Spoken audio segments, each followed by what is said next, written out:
Actually, some good news out of the Walt Disney Company. Emilio Estevez revealed that the company rejected his feminist Mighty Ducks 4 film script that he wrote during COVID and during the actors and writers strike. Wrote this up over at fandompulse.com. You can find the link in the description below.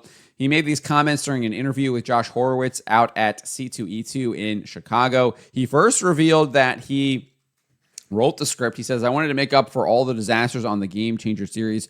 That's why he wrote the script. I didn't really watch that Game Changer series. If you're not familiar with it, it was a Disney Plus show that they greenlit when they first launched their Disney Plus series. It was obviously supposed to be something that they were going to try to get people to watch. I think that lasted 2 seasons and then they canceled it because I don't think anyone was watching it.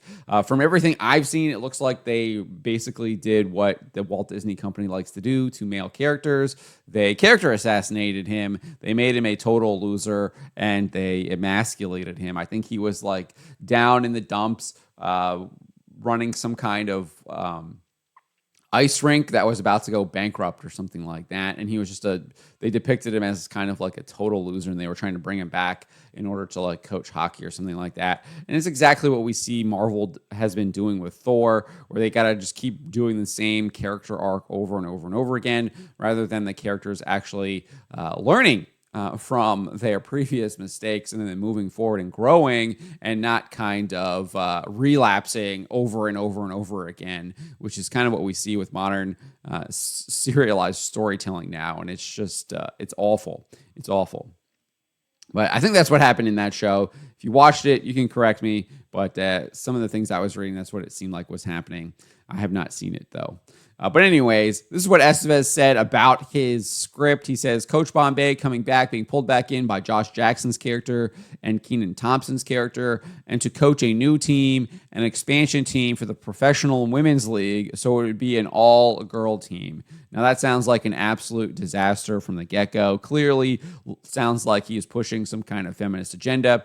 Don't know why you would decide to go in this fashion. The Mighty Ducks has primarily been, I would argue, a male audience. Now, obviously, there have been girls on the team in the past, but that was primarily when they were a lot younger, right? It was like when they were in the youth league and everything like that. And that makes sense when you do still have co-ed teams when they are younger. But when you get older, the boys are a lot bigger. The game is a lot more physical.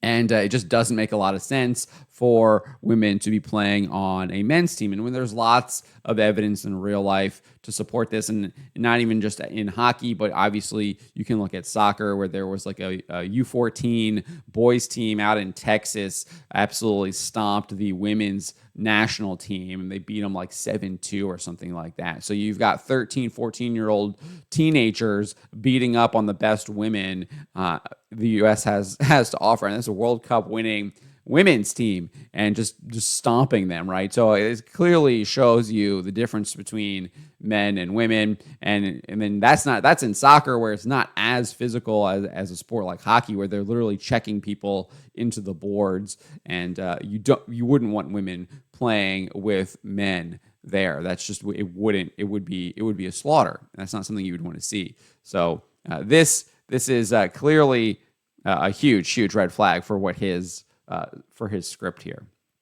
Anyways, he goes on, he says, when we discover Bombay, he's coaching roller derby. So he says, my girls are going with me. They have to have a shot. And it was charming and contemporary and cool. And again, organically of the moment. So lots of red flags in there as well. First off, the roller derby stuff. I feel like anytime you see roller derby now coming out of Hollywood, it is just full of LGBTQ plus propaganda. And then he goes on and basically confirms it's what it was going to be by saying it was contemporary and organically of the moment. Again, that sounds like lots of feminism, lots of LGBTQ plus agenda, lots of all kinds of woke agenda. I can imagine they'd probably be pushing some kind of gender ideology as well. That is what I think of when I see those words now, because that is what they're always doing when you see those words. They're always trying to push that stuff. So this sounds like an absolutely disaster of a script, and somehow Disney didn't approve it. So this was kind of shocking. He says Disney rejected, and he says, and Disney was like, we don't want to pursue that.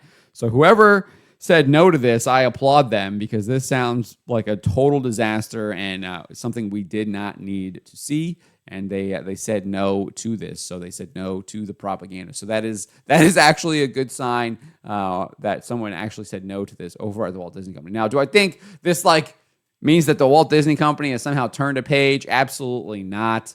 I don't think that at all. I think there is mountains of evidence to the contrary. One needs only look at the Fantastic Four First Steps or what's coming out of Lucasfilm from Star Wars Celebration.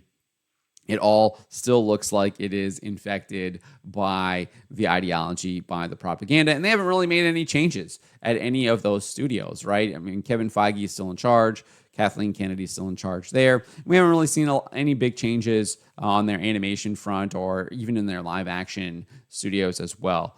They're still pushing a lot of that agenda. One need look no further than what they just did with that Mufasa movie and then the Snow White movie as well. So just because they got the decision right here doesn't mean I think that the Walt Disney Company has somehow turned a page. I don't think that has happened at all. I mean, they're still pushing LGBTQ plus agenda in animated shows on Disney Plus that they just released a couple months ago, right? And that was Win or Lose or something like that, I think is the show that was called, after they had publicized that they had removed a trans storyline from that show. And then they have this LGBTQ plus agenda that they put into it, right?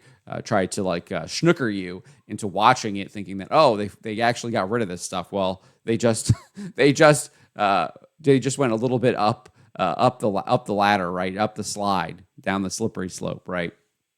So I don't think that this is Disney turning a corner, but it is good that this is not being greenlit, not going into production, and so people won't see this. And it's kind of sad that this is something that Emilio Estevez would have written. You think there would have been a ton of other ideas to do about bringing Gordon Bombay back to the Mighty Ducks and making a new Mighty Ducks film. Maybe you have Bombay in kind of like the Hans role from the first film, where he's running a store now, and maybe he's advising one of the other characters who has kind of taken up the reins to be a coach or something like that. And that could have been pretty interesting. And maybe it's not so much that you're remaking the first film and Hans is trying to encourage Bombay to bring himself back up, but maybe he's advising on plays and things like that, rather than trying to change character growth or something like that. Because it would be nice to see a coach come in and he's the role model, and he doesn't have to go through this character growth. He's the model that the kids want to follow, and we see that in real life. You hear all of these people talking about how much their coaches have meant to them, whether that be college coaches in the NFL, etc., basketball, high school.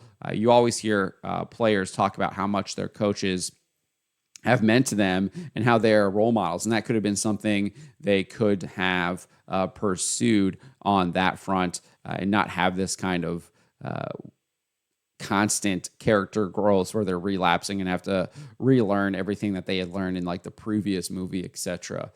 So that would have been an interesting character dynamic, I think, there, where maybe he's modeling plays and things like that, and instead of morality or character. But let me know what you guys make of this. What do you make of the Walt Disney Company shutting down this clearly woke feminist Mighty Ducks 4 film script? Let me know in the comments below.